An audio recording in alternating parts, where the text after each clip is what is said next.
We are so close to finding the Codicil now. But this place, it gives me the creeps. What was going on with that spirit? With that corpse?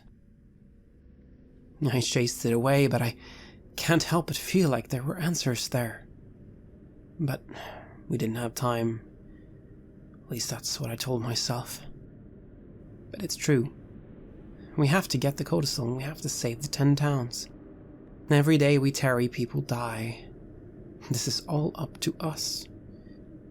Lathander, why do you always place the weight of the world on these shoulders? Surely there are those more capable, more worthy, more pure. This is Red Moon role-playing. It's hard going as you ride your axe beaks up these ancient icy stairs. Luckily, their legs are long enough that they are able to do so, but it's very bumpy and very slow going. However, eventually you begin ascending these stairs. You make quite a bit of height as well. Roman, from your point of view, a lot of the fog is beginning to fall away as you get higher up in altitude. Roshik, on the other hand, you can still see a bit of the weird ice sculpture garden far below you now as you climb these stairs. The air up here is cool and crisp, and above you start being able to see much clearer the great aura that covers the northern sky. I'm taking in the view, and I also look down. Can I still spot the shipwreck from here? No, not from here.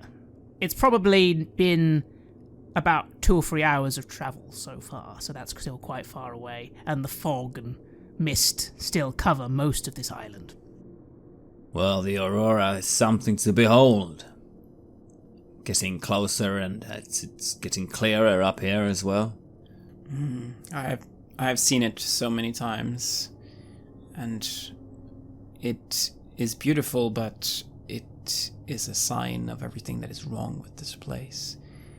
I want it to go away. Yeah. Huh. I don't know when I've seen proper sunlight last. It feels like a lifetime ago. Yes, there was some of it, but then the darkness came back in a different fashion. Did you, upon your return to Faerun, did you come immediately up here, or did you go somewhere else first? I went back to Beregost. Your family? Yeah. I mean, they're long gone, of course. Now I came back to speak to Lathander, and he judged me, and I came here. And I've been here since. Sorry, I know about your wife and son and what happened. I mean, what you've told me. But what about your parents? Oh. The soot took them. It's many years ago now. I see. I don't know what happened to mine. Someone decided to clear out, or start a fight against the tribe. What happened after I left? I do think about it, I must say.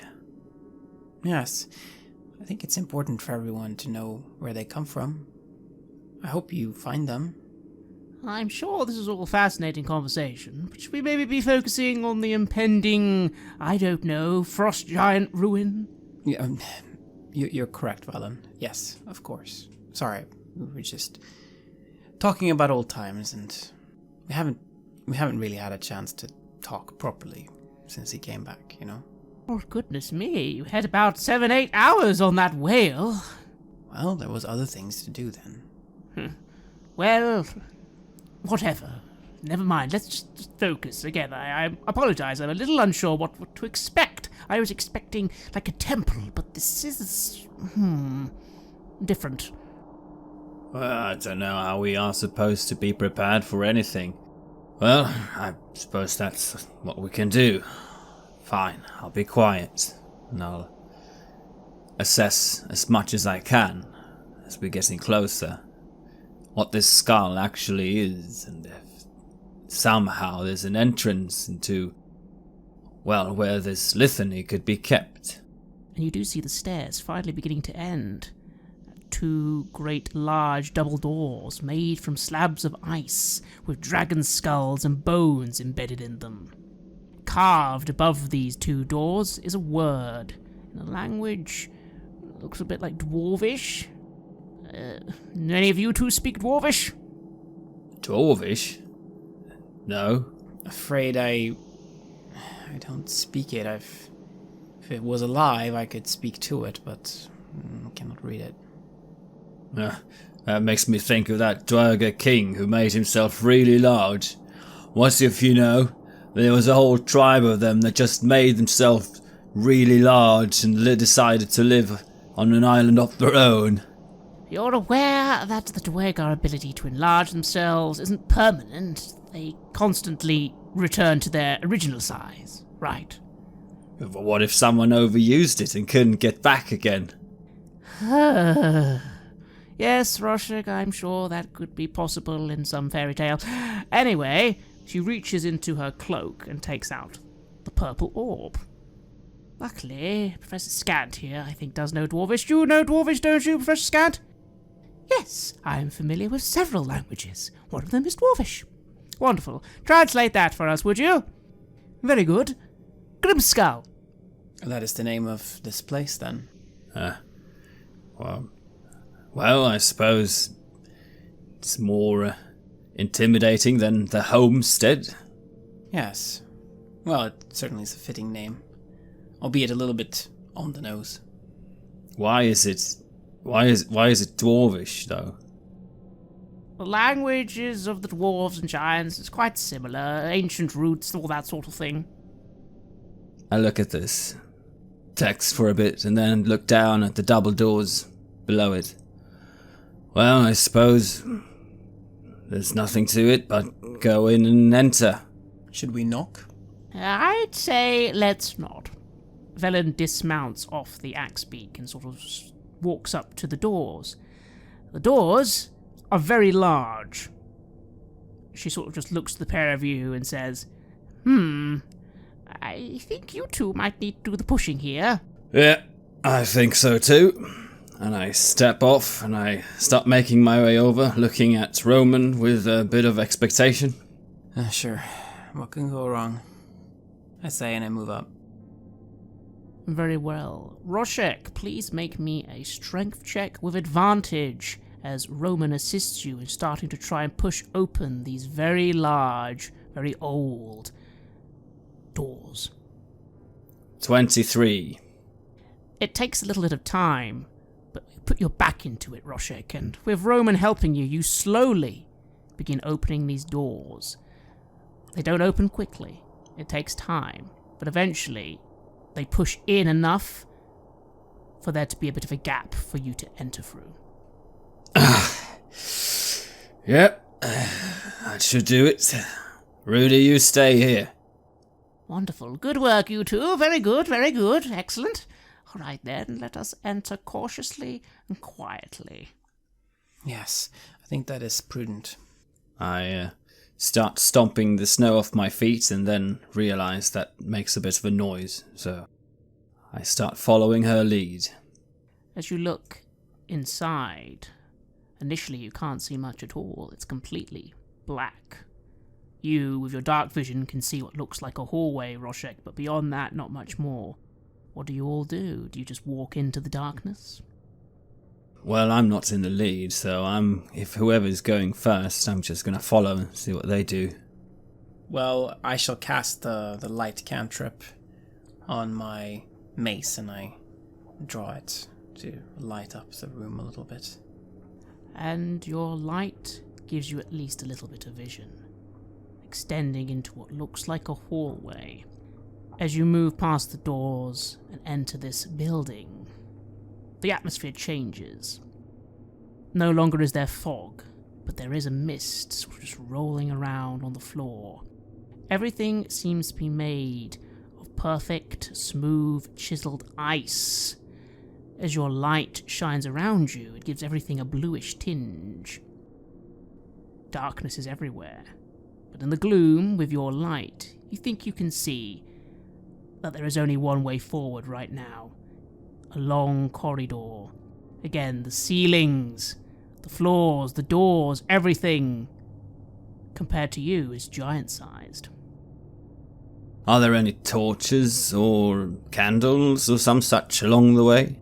You can't see any, although if you squint very high up, you think once there may have been torches hanging there, but there aren't any more, and again, for you, these scones are very, very high up.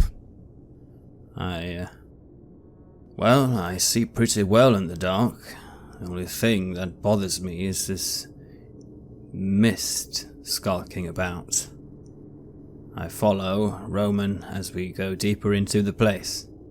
You begin moving forwards. You seem to be in a corridor. To the left and right, you see in the gloom several large doors. In front of you, the hallway continues for some time. But again, you need to start moving forward before your light will reveal what is at the end of this long hallway. It seems to be deadly quiet. Nothing but the sound of the wind coming from somewhere. It is a lonely, cold place. I don't like this place. We better find it quickly. Something bad's gonna happen here. Well, yeah. I don't know what it was for. I tried to look for any signs of what the actual meaning of this place is. You cannot tell from a hallway. Do you continue onwards? Yes. I will moving forward cautiously, trying to watch out for any kind of trap or other device. I don't expect to find one, but you never know. You find yourself quite concerned that if there was a trap here, and if it was for someone of a giant size, what would it do to folks like yourself? Yeah, well, it would either kill us outright, or we wouldn't even end up tripping it because of our size. Either way, I keep an eye out. Both of you can roll a perception check. 7. Natural 20. Roman, you continue leading the way. Everything here is so quiet. It's almost as if you weren't expecting this. Weren't you expecting maybe a den full of cultists chanting things around a fire or something? This is almost like a tomb. Roshik, though, you notice most of these great doors are closed. But then, on the right is one slightly open. Can you see a light coming from the other side? Yes, you can. Firelight. Very dim. You only notice it now. But there is definitely a small bit of light coming from a door to the right. Already wondering what the intention for this place is, what it was used for or is used for. Curiosity takes the best of me. I say, wait a second, hang on, there is something here. And I start moving up towards that door. Velen sort of mutters, just be careful, and I think, hang on a minute, I'm going to... And she sort of just sends her owl out, and then begins fluttering quite quietly ahead. But while that's happening, you have approached this doorway. Again, they're very large doors. It's quite easy for you to just peek around and yet still be hidden. You see a great chamber, lit by a fire. There is a small fire, sort of just been built in this room. On the walls, you think you see what look like great weapons, but they are large and rusted away. It's hard to really see much, although the fire is illuminating this room quite a lot. What really takes your attention, though, is a giant being. He looks like an old warrior, a great blue beard, armor, a battle helmet. He's sort of sitting, this being, by a chair, a giant's chair, by this fire, and there seem to be some elements of a cooking pot and maybe some bedding behind him, all giant-sized. The being is just like a statue almost, just sort of staring into this very little, very small fire, sitting in a chair. There's a great axe nearby. What do you do? I turn back to Roman and Valen and I say, here's one of them. There's one here. Giant. I look. It is not a threat, is it? You don't know. Is it alive? Is it dead? You can't tell at all. It seems just... If it is alive, just be completely still, just staring at this small fire in this great room by itself. Perhaps we should not bother it. No, I never talked to a giant before.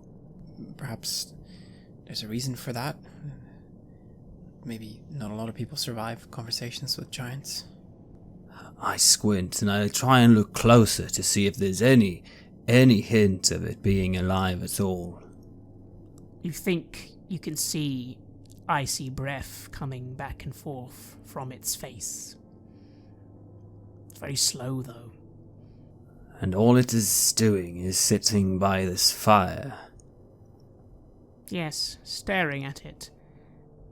You notice the eyes are a very interesting icy blue, almost as if completely covered by the blue. Can't see any signs of pupils. Maybe it's a really old one. He's grown blind, perhaps. Some old poor bastard left behind when the rest of them got away.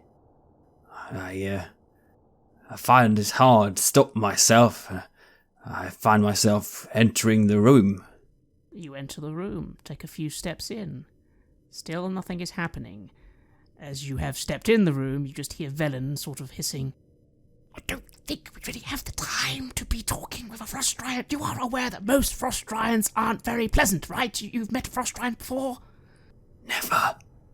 Right, well normally they like killing people and destroying towns. It's their thing. This one seems to have stopped here for a reason. Velen looks a little irritated. She looks to you, Roman. Roman, what are you doing? Roshik, maybe she's got a point, huh? We're not here to make friends. We're here to find the Codicil of White. Let's continue looking for it. Worst case, this thing is going to squash us like bugs.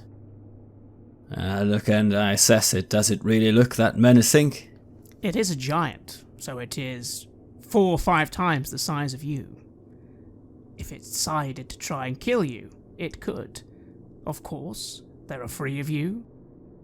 Maybe you could kill it. Giants aren't invincible after all. Yeah. And Roman is really good at talking to things. I'm sure even if I made it angry, he would be able to talk it down. I'm sure. I clear my throat very softly. What do you do? I just did that. It doesn't react. Not to a quiet clearing of your throat, no. Good evening, mighty one. The being squints ever so slightly. The head slowly moves. It doesn't look at you, though. It sort of just looks about the room very slowly. Perhaps it's not quite sure it heard you. Velen takes a few steps back. What do you do, Roshik and Roman? I begin tugging Roshik's arm. Come on, let's go. I said good evening, mighty one. The being slowly begins to rise. One of its hands reaches for that great axe by its side. It towers above you. Oh, no need for that. We are here as worshippers, as friends. The being hefts the great axe in its hands. It says something in a low, guttural tone. None of you understand, giant, but Professor Scant suddenly sort of comes to life, it seems, on his own accord, as he says, "Ah, giant, yes, I'm aware of that. Translation, death has finally come." The being begins moving towards you with slow steps. What do you do, Roshik? I see now as it stands up the immense size of it, and I say to the professor, "Tell it we are here in peace." Certainly. Very loud and very clearly, this strange orb says, in a language none of you understand, something. And then the giant responds. The translation of this response is, "No peace can be known, only death. Finally, it comes." Please roll initiative. 19. 25. Roshik, a great giant is heading towards you, slowly raising its great axe, likely aiming to bring it down upon your very person. What do you do? I stagger back and I start fumbling. This is bad. This could go really bad really quickly. I cast Blink to make myself slightly more difficult to deal with. Now, every round, I will need to roll to see if I vanish out of the current plane of existence until the start of my next turn. And I shall roll a d20 every time, and each time it strikes 11 or higher after my turns, I will do so. And as I finish the spell, I start moving backwards. And as I finish my turn, I shall see if I am vanishing or not. No, that's a 5. So this time I will not. But I am moving backwards to get behind Roman at least. And you do so, quickly moving behind Roman as this lumbering being begins moving forwards. Is that the end of your turn? Yes. Roman, it is your turn. What do you do? I do not wish to fight this thing, but it is coming for us, and it's obviously bent on trying to kill us. So I shall cast Guiding Bolt and try to stop it in its tracks. I raise my hand and I unleash the bolt, rolling 17 for the attack. That is definitely a hit. After all, this being is gigantic. Roll your damage. The damage is 22. You summon forth a guiding bolt, aiming it straight at this creature's body. You hit, and it roars an old, painful roar, as the wound is already festering with your radiant light. Unfortunately, it doesn't do much more than that. This is, after all, a living being. But it is still a good hit. What do you do next? I try to back off, try to not be so close to it. It's going to try to squash me, and I definitely don't want that to happen. To go back further would mean going back through the doors into this hallway. Is that what you do? No. If there's any way to increase the distance, I will do that without leaving the room. I will do that. Otherwise, I will remain in place. If you wish to increase your distance without leaving the room, you'd have to go either suddenly to the left or suddenly to the right. Again, the room is quite large because of the giant size of things. Well, then I'll go to the right. Very well. You move to the right, Roshik now being central in the doorway. Velen, on the other hand, does leave the room, sort of just backing up a little, before bright lights begin coming from Velen as she wields her magical rod. And from it fires a large amount of purple glowing missiles. That's what she cast against the giant dragon construct as well. And they begin hitting. Granted, each one by itself is nothing, but the constant barrage of these things does seem to be doing something, as again the giant sort of slows a little. Still, it begins making its way towards you, Roshik. And that great axe swings down. and the ground shakes as this mighty weapon strikes the ground. Even though you are able to sort of dive out of the way, you're not able to escape without some harm, I'm afraid. You take 25 damage. And I am flung off my feet and into the wall. I groan. With a bit of pain, I try to stabilize myself. The giant slowly raises the axe again. You notice a bit of a wince. Roshik, you were once a warrior. Sometimes as you get older, you can no longer strike as fast as you'd like. This is definitely an old frost giant. Roshik, it is your turn. What do you do? As it now is my turn, I shall... As I find my balance again, I shall try and focus the energy in my hands. And I reach out to fire my eldritch blasts at this thing. Roll your attack, and don't forget you have advantage currently, as the giant is glowing ever so slightly due to Roman's guiding bolt. And I find it hard first to find my balance. But as I do, I think I am able to hit a good aim, thanks to the glowing of this thing and the outlines. I roll 21. That is a hit. Roll damage. 7. And then for my second blast, unfortunately, I just roll a 9. You hit it, but once again, the powers available to you just seem to glance off this creature's armor. Even if the armor is old, it is still well made and quite formidable. You don't seem to do much damage at all. And I find myself almost in a corner now, with this thing in front of me. I try to get ready for its next swing.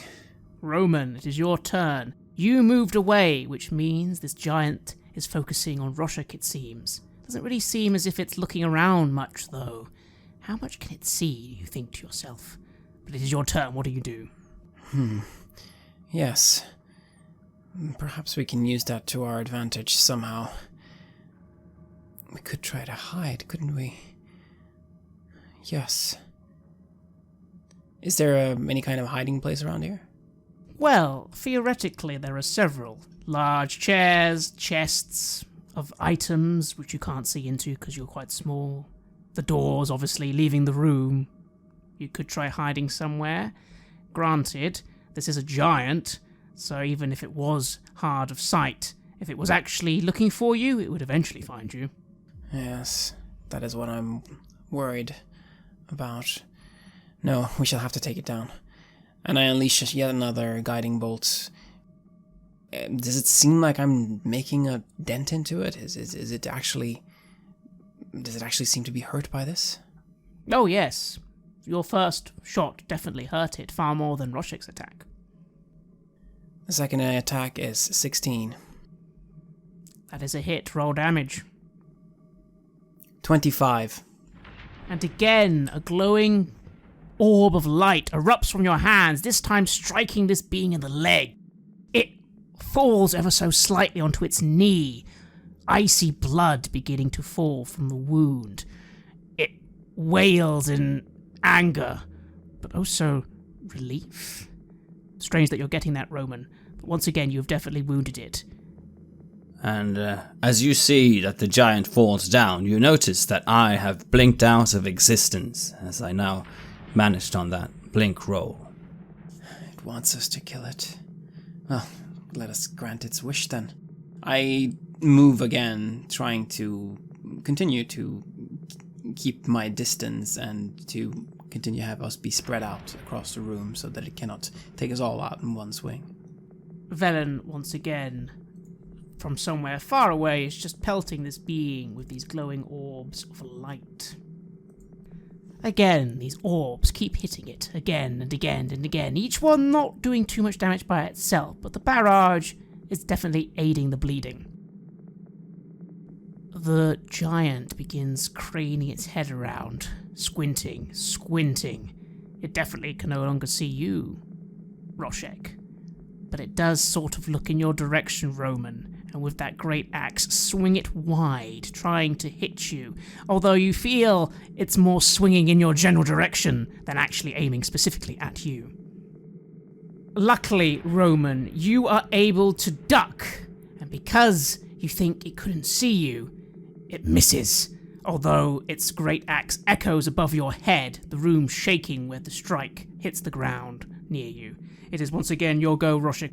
And as I blink back into existence, I do so 10 feet away from where I was standing. I have been observing what has happened. I saw the striking of the guiding bolt, and also the striking of the missiles. And now as I come back, I feel confident. It's got its back to me now. I'm going to hit it with my blasts again. And I let one form in the light of yellow and another orange bolt, and I let them fling from my hands, blasting towards this giant. We're making a lot of noise here. Wonderful. Roll your attack with advantage, as once again this being is glowing. 23. That's a hit. Roll damage. 9. And then I roll 10. Once again, your first attack strikes it in the back, causing it pain, but the second just veers off a little into that armor. Your aim isn't very good here, or maybe it's because there is an awful lot of armor to hit. Still, the being is not getting up. It's stuck on one knee, sort of growling, trying to stand again, but clearly in a lot of pain. Death has come for you. Let us grant this mighty one's wish. And I keep moving along that side of the wall, trying to keep me and Roman on opposite sides of it. Roman, it's your turn. The being is no longer moving. It has taken some damage from behind, and of course your guiding bolts have brought it to a knee, but it is still alive. What do you do? I will end up using all my powers on this poor being. Well, so be it. I unleash yet another guiding bolt, praying to Lathander that this will be the one that will take it down.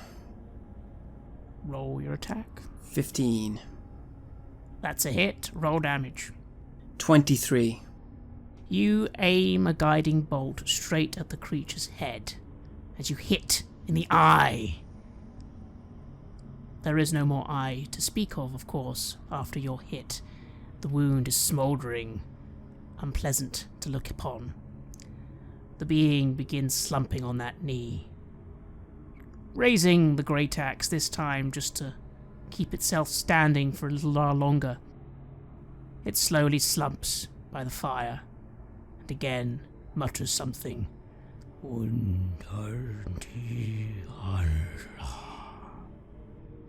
The orb, you hear as Velling suddenly runs in, translates for you. And so, finally, death. Long live Queen Vasavanaken. Long live the clan. The being sort of just droops there, slowly falling to its side.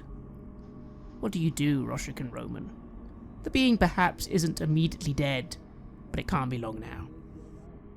I think that is it. I don't think it can hurt us anymore. I think it wanted us to do this to it. It wanted an end. Spent countless ages probably here all by itself. Poor thing. Yeah. I limp over a bit. Obviously hurt. But I look at it and I see if does it need a death blow to put it out of its misery. I'm not entirely sure. You don't know how frost giants work, but it definitely is dying. The breathing slowing. And in my arms forms out of shimmering light a great maul, a big hammer. And with it I race it, now as the creature is lying down, and I give it a big thwack to the head where I think it will ease this creature out of its existence. You hit it. And finally the being moves no more.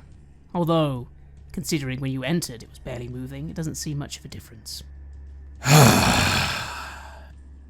There. That's what it needed. We have done a service. I suppose we have. And I let the maul dissipate. Well, I'm sorry the conversation wasn't more rewarding than that. I suppose you both were right, and I have learned a lesson.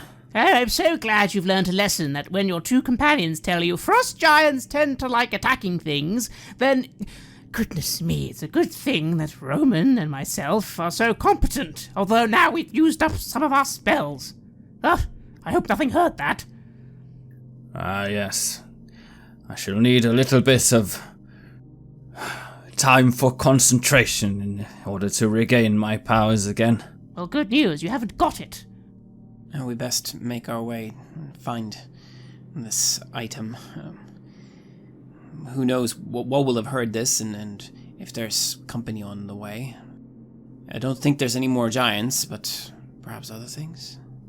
All right, you start moving. I'll see if I find anything of value here. And I start looking over this giant corpse to see if I can get something of it. At least some kind of souvenir. Well, there's not much you could take off the giant itself. After all, its equipment is all giant-sized. However, you do notice in the corner one of these chests was knocked over. And inside, glinting to the fire that's still bright in the room, you can see the glint of gold. Something, I suppose. I go over to this chest and see if there's anything to be gained. You count a pile of gold. 1,000, maybe 2,000 gold pieces. There seem to be some giant golden rings as well. Giant-sized, but you could maybe carry one. There's also some sort of statue, quite large, sort of standing there in front of you. But you could maybe move it with a couple of sleds. And there's also some sort of little jug. It's actually your size. Well, I'll take what I can get. I'll see if I can fit one of these giant rings into one of my bags and... Well, this jug, what does it look like? It just looks like a normal jug, but there's something about it. It's interesting. It is interesting. I'll take that as well, I say as I see the others start moving out of the room. Roman, you notice that Velen has left the room, but you do turn to see Roshik helping himself to a treasure hoard. Roshik, this is not why we're here. Come on. It's not why we're not here. No, you're right about that, but... Just make it quick, okay? We have to find the Codicil. We have to save the towns, remember? We're not here to get rich. We're here to save people. Humble priests, I mutter to myself as I put down this jug and I look over at the giant. Is there any way I could pry one of those eyes out and bring that? You could just go and begin cutting an eye out, although a giant's eye is very big. Maybe we can come back to it. And I try and catch up to Roman and Velen. And so, deciding perhaps that it is not worth your time taking a giant's eye with you, you do leave with some trinkets, some gold, the coins, and the ring, although you're quite weighted down now, you notice. You won't be able to take much more, you think. And you begin following the others back outside. Roman, Velen looks at you a little impatiently. Goodness me. He's aware that we're not going to be really able to spend much of that coin in the 10 towns, right? I think he's just very excited to be back here. And adventuring, you know. I hope he will come very soon. Well, while we were doing all that wonderful fun, killing a giant, lucky for us it was old, Owl has told us that dead ahead there is a big staircase going downwards. Now, I don't know about you, but if I was guarding secret treasures, I'd put them in the basement, not in the top areas. You know what I mean? What do you think? There's some sense to that, yes. Very good then. Let's continue onwards. And Vela begins leading the way onwards. Eventually, you see what she means. At the very end of this hallway, once again, most of the doors on the sides are closed, but on the left there is actually a doorway that has fallen in, and you can see something beyond there. But she is indicating that you should be interested in this staircase. And there is indeed a great icy staircase that descends downwards into the darkness. What do? Roshik, you eventually catch up, weighed down now by a nice amount of gold. Right, well, let's go downwards, shall we? Sure, let's. The staircase descends into a vaulted chamber. A 9-foot-high railing of sculpted ice hugs the staircase as it descends the chamber floor, which, like the stairs, is smooth and gleaming. You come to a great chamber underneath the one you were just in. The chamber seems to be circular in nature, but around it are several tunnels. There seems to be one northwards just behind you. There's one southwards as well, directly in front of you as you come down these stairs. And there seem to be some little chambers to the side, as well as doors. These doors seem a little smaller, though, more your size. The entire room is filled with mist, and it's quite slippery. You, Roman, and Velen are able to hold the rail, but you, Roshik, please roll an athletics check. Struggle a bit with all the things I carry, but I try and find my grip. I roll 16. You do manage to steady yourself down the staircase and make it to the floor. It was a bit close. Again, it's very slippery, but you are now in this great chamber. You also notice in this chamber there seem to be large columns, about 6 or 7, extending from the floor all the way to the ceiling. What do? Velen moves forward, looking around. Well, this certainly seems like an impressive place. We must be close now. What do you think? If you say so, I say, as I find my grip. Curse, is this slippery? Yes, I'm sure we will find what we're looking for soon. Roman, roll me a perception check. 7. You're a little lost. Where to go? Roshik, you may also make a perception check. I catch up to them, and I see Roman looking about, so I do so as well. 13. You think to yourself, well, right to the north, that all seems giant-sized again, but to the south, you think the doorway there looks smaller. Does that mean it's newer? You're not sure. That bit there doesn't look like it's made for giants. I look at it. You look ahead, he's right. In front of you, at the end of this great chamber, the doorway there seems smaller. Yeah, you're right. That's interesting. What could that mean? Well, maybe, a humble god, such as this one, wants a smaller space for their things. That could be it. Again, everything I'm seeing seems to suggest that this is some sort of frost giant fortress. A ruined one, anyway. I don't see why Aura would have made everything giant-sized. It's not like gods are automatically giants. No. Maybe that ahead is something newer. Maybe her construction. The method said she lives here. Maybe he meant that she has taken residence here. That makes sense, doesn't it? Yes. The giant said something about a clan and queen and nonsense. Let's go that way. It did indeed. Perhaps then she would like a space that is not already made and has another use. And she doesn't need a big one such as the giant, so yes, if this is new and different, that would be probably where she would store her Codicil. Velen begins moving forwards. Roman, what do? You have a large chamber ahead of you. I follow Velen.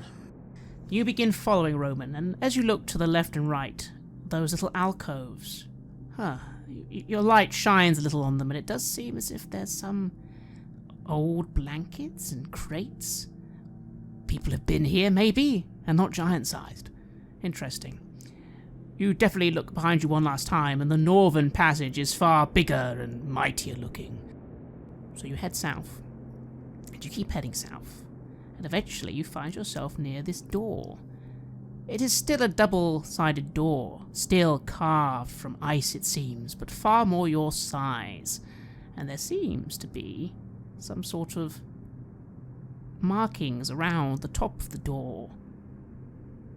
Pictures showing what looks like frost giants, but they've been carved. Something's been carved over the frost giant carvings. Pictures of owls and wolves and goats. Who does she keep close? Do you know this? Like, what are her closest worshippers? I try to recollect. Velen shrugs a little. Roman, roll me a religion check. With advantage this time. 20. You start thinking. Oral. Well, she obviously is worshipped. She has to be worshipped, otherwise she would not exist. Who worships? It's definitely not like your religion. There are not grand temples and masses. You think that's the point? Isn't there something about how people who worship Auril are supposed to be alone? So maybe not many people. Maybe people of a druidic nature as well? She is, after all, more a god of nature than a god of scripture, like your own god. These thoughts come to your mind. Well, her worshippers are spread out, usually hermits of various kinds. And the druids often worship her. I understand that there are druids out in these frozen wastes as well. Perhaps they are also helping to give her some of her powers.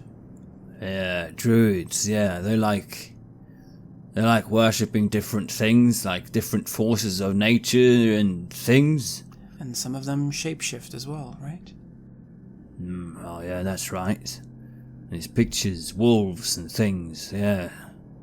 Right. Not sure that's helpful, but might indicate what we might,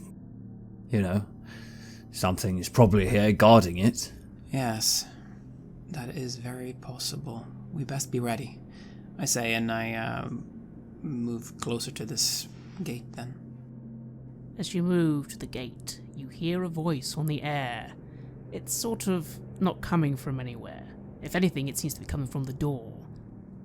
The voice says, "The way is shut to all but those who pass the tests of cruelty, endurance, isolation, and preservation." We will be tested. Do I see anything around here? Anything that could be used for such a test? You see that there seem to be at least 4 other doorways leading off past those alcoves. Velen lets out a low groan. "Oh no, seriously? Ugh, tests, bloody tests and temporals. No, we do not have time for this. Maybe there's a way of getting past this." Yeah, I look to Roshik. Do you have any ideas of what we could do? I don't know. It's 4 doors, 4 tests. I don't know how we could cheat it. Where is... And where would it open into if we did pass these tests? I try and look around to see if there's any place that would perhaps open or something that would somehow change if we were able to pass it. Well, again, perhaps it's the doors straight in front of you. They're not open right now. Maybe they will not open unless you pass these tests. I'd like you, though, to roll me a perception check again, please. 19. 23. Roshik, you are thinking this, but it is Roman, actually, who hears it first. Noise. From the great staircase. Roman, you think you heard something from above. You definitely heard something. This place is deadly silent, after all. What do you do? Someone's coming. Someone's coming. Quick, hide somewhere. Yes. Begin hiding. Velen looks to you and then looks to the pillars before saying, "Perhaps behind the pillars. Quick, let's hide. That's a good idea. Let's hide." I start as quietly as possible making my way over to hide behind these pillars. Could you both roll me stealth checks, please? I fumble. 10. You both quickly do your best to hide behind these large pillars, and you are cloaked in shadow. You wait. Someone is coming down the staircase. You think you can hear several beings. You obviously have put out your light, though, Roman, so it is completely dark. But you, Roshik, in the dim light, can see something. Entering from the stairs and beginning to walk through this great chamber towards the very door you were just at is a being. They seem at first to be some sort of beast, but then you swear in the dark you can see the beast getting up onto its legs and starting to shrink a little. They are wearing some sort of fur cloak. They seem to have antlers on their head. You're not sure if that is natural antlers, Roshik, or if it's a hat of some kind. Again, your dark vision doesn't give you the best of details, but you can see something is heading towards the door, and by its side are two beasts crawling on all fours. You are reminded of mountain lions, Roshik. You've seen those before. The being is heading towards the door. As it gets there, it kneels. Velen is being deadly quiet, and you, Roman, are just looking a bit agitated, squinting. You can see a little bit now of what's going on, but it's still very dim for you. But you all hear what is said. Great Goddess Oral, compassion makes you vulnerable. Let cruelty be the knife that keeps your enemies at bay. Exist as long as you can, by whatever means you can. Only by enduring can you outlast your enemies. In solitude you can understand and harness your full potential. Depending on others makes you weak. Every flake of snow is unique, and that which is unique must be preserved. I, your humble servant, beseech you. You hear a creak as the door begins to slowly open. Bluish light spilling out into the dark room. The being begins moving through the door, and just as it does so, one of these lion-like beings sniffs the air and looks to you, Roshik, and the other sniffs the air and looks to you, Roman. It seems you have been discovered. You have listened to an episode of Red Moon Roleplaying, where we played Icewind Dale, Rime of the Frostmaiden, for Dungeons & Dragons 5th edition. The music was created by Flowers for Body Snatchers, Ugasanye, Word Clock, and Metatron Omega, and was used with permission from their label Cryochamber. Check them out at cryochamber.bandcamp.com or their YouTube channel for more dark ambient. We would like to give massive thanks to our champions of the Red Moon, Martin Heuschober, Nastasia Raulerson, Simon Cooper, David, Julia, and David Hagberg for their generous support. And we would of course like to thank all of our other patrons. Without your support, the show would not be possible. If you want to support our work, please check us out on Patreon. You can get access to bonus campaigns for Cult Divinity Lost and Coriolis there, as well as get early and raw access to all of our recordings. You can also hear your name read on the show as a champion of the Red Moon, as well as play Cult with us. Most importantly, that support is what keeps the show going, so do check us out there. May Lathander protect you and fill the world with light.